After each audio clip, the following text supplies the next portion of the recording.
Jakąż trzeba mieć fantazję, odwagę i ambicje, by chcieć stworzyć od zera miasto idealne. A jakiż majątek, by to urzeczywistnić. Dodatkowo ten wizjoner zrobił to tak wspaniale, że miasto wpisano na listę UNESCO. A wiesz, skąd wzięło się powiedzenie szwedzki stół?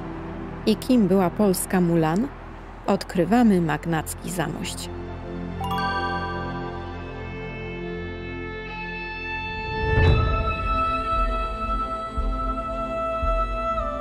Tym potężnym człowiekiem, który w XVI wieku założył Zamość, był Jan Zamojski, hetman wielki koronny i druga po królu postać w Rzeczypospolitej. Sercem założenia jest wielki, piękny rynek, na którym swoimi wachlarzowymi schodami zaprasza ratusz. Na początku, celowo zresztą, nie był on tak okazały, a swoje charakterystyczne schody i barokowy styl otrzymał dopiero w XVIII stuleciu. Z imponującej wieży w letnie południa rozbrzmiewa hejnał. Ale tylko na 3 strony świata. Ponoć sam Jan Zamojski zakazał pozdrawiać w ten sposób Kraków, gdyż z królem Zygmuntem III Wazą nie zawsze było mu po drodze. Mamy niedzielny poranek i zaplanowaliśmy spacer po Starym Mieście Zamościa. Jest piękny, choć pogoda nie bardzo, ale chcemy wykorzystać ten moment. Jest jeszcze godzinka do otwarcia wszystkich muzeów w mieście, więc zainstalowaliśmy aplikację i chcemy wraz z nią przejść tutaj te piękne uliczki. Otaczające rynek kamieniczki przyozdobione są podcieniami. Jedną z najstarszych z nich jest kamienica, której właścicielem był sam Bernardo Morando, włoski architekt, który zaprojektował Padwę Północy, jak zwykło się mawiać o Zamościu. Jednak najpiękniejszymi budynkami są te obok ratusza. To kamienice ormiańskie. Hetman wydał specjalne przywileje ormiańskim kupcom, by miasto prężnie się rozwijało. Ci skrzętnie wykorzystali okazję, pomnażając majątki i wystawiając wspaniałe, kolorowe domy zwieńczone attykami. Dziś w ich wnętrzach urządzono bardzo ciekawe muzeum, opowiadające o mieście i regionie. Założyciel miasta poszedł bowiem o krok dalej i był inicjatorem stworzenia ordynacji zamojskiej. Było to niejako państwo w państwie. Cały majątek i wszystkie ziemie miały być odtąd dziedziczone tylko przez najstarszego potomka z rodu, a kolejnym pokoleniom pozostawił on 23 miasta i ponad 800 wsi. Ordynacja przetrwała aż do XX wieku, gdy po II wojnie światowej XVI już ordynat Jan Tomasz Zamojski został pozbawiony majątku na skutek reformy rolnej. Pamiętacie te kolorowe kamieniczki śliczne, ormiańskie? Jesteśmy właśnie w tej czerwonej, zwanej pod aniołem. Wnętrze zachwyca po prostu. Wręcz urzekają kamienne ozdoby okienne. To bodaj najpiękniej ozdobione okna, jakie widzieliśmy w całej Polsce. Jeżeli masz jakieś inne propozycje, to napisz o nich w komentarzu.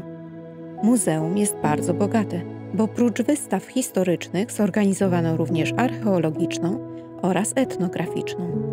Jest również coś dla miłośników sztuki, zarówno świeckiej, jak i sakralnej. Na zwiedzanie muzeum zarezerwujcie co najmniej godzinę, bo jest naprawdę ciekawie urządzone. Bohema w Zamościu to bardzo klimatyczna knajpka w piwnicach, kamienice na rynku.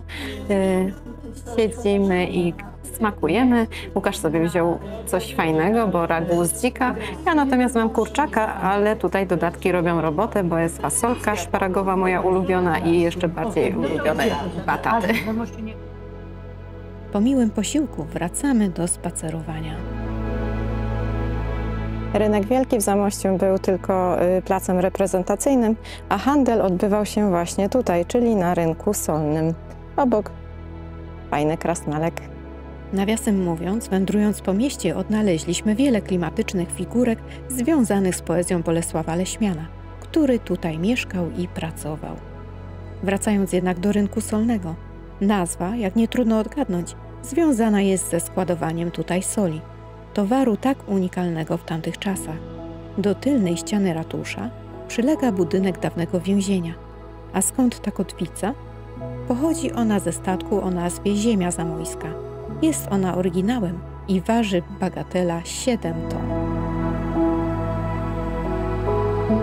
Niedaleko stąd do późnorenesansowej synagogi. Co ciekawe, głównie osiedlali się tu Żydzi sefardyjscy, czyli pochodzący z terenów dzisiejszej Hiszpanii. Niestety, mimo wielu prób, nie mieliśmy szczęścia do otwartych jej drzwi. A szkoda, bo uznawana jest za jedną z piękniejszych w Polsce. Powoli otwierają się przed nami fortyfikacje. Już od założenia miasto miało być nie do zdobycia. I tak odbili się od tutejszych murów kozacy i Tatarzy. Również Szwedzi podczas potopu nie byli w stanie sforsować umocnień. Dlatego ich król Karol Gustaw uciekł się do podstępu. Twierdząc, że chce wycofać wojska, poprosił obrońców o ostatnią ucztę w twierdzy. Jan Sobiepan Zamojski, wnuk hetmana, wyczuł podstęp i zgodził się na ugoszczenie wrogów, ale poza miejskimi murami. Nie postawiono krzeseł. Król i jego armia na stojąco jedli posiłki. To bodajże pierwszy przypadek szwedzkiego stołu w dziejach. W Arsenale prezentowana jest wystawa militarna polskich militariów od XVII do XIX wieku. Na piętrze są wystawy czasowe. Naprzeciw Arsenału mamy pawilon Twierdzy Zamojskiej, a w niej kontynuacja wystawy militarnej, z tym, że z czasów późniejszych, czyli z XX wieku. Skoro już weszliśmy na tematy wojskowe, wiesz, kim była Joanna Żubr? To pierwsza kobieta sierżant w polskim wojsku. Z początku, niczym legendarna Mulan, ukrywała swoją płeć przed kolegami z oddziału. Wsławiła się odwagą w walce o Zamość w 1809 roku. Miała za ten wyczyn otrzymać Krzyż Virtuti Militari. Jednak przez wzgląd na płeć odmówiono jej zaszczytu i zaproponowano ekwiwalent pieniężny. Ta go odrzuciła. Jednak kilka lat później przyznano jej to prestiżowe wyróżnienie.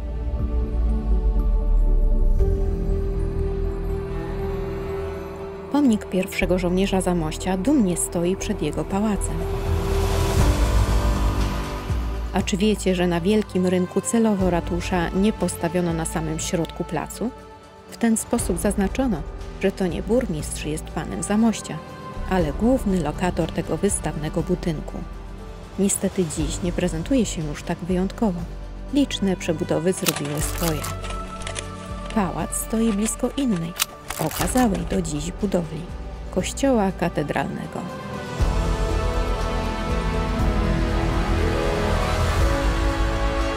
Jego bazylikowa konstrukcja wymiarami oddaje wielkość miasta, pomniejszoną 15-krotnie. Świątynia jest, podobnie zresztą jak pałac i całe miasto, projektu wspomnianego już Bernardo Morando. Wnętrze kościoła zostało przystrojone w stylu renesansu lubelskiego. Pod nawą znajdują się krypty z prochami zamojskich, również Jana Założyciela.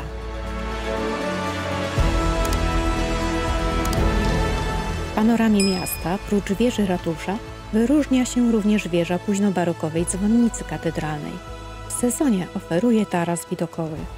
Na przeciwległym krańcu miasta wyrasta inny okazały kościół – zwiastowania Najświętszej Marii Panny. Co ciekawe, przez wiele lat to on był największą świątynią w mieście.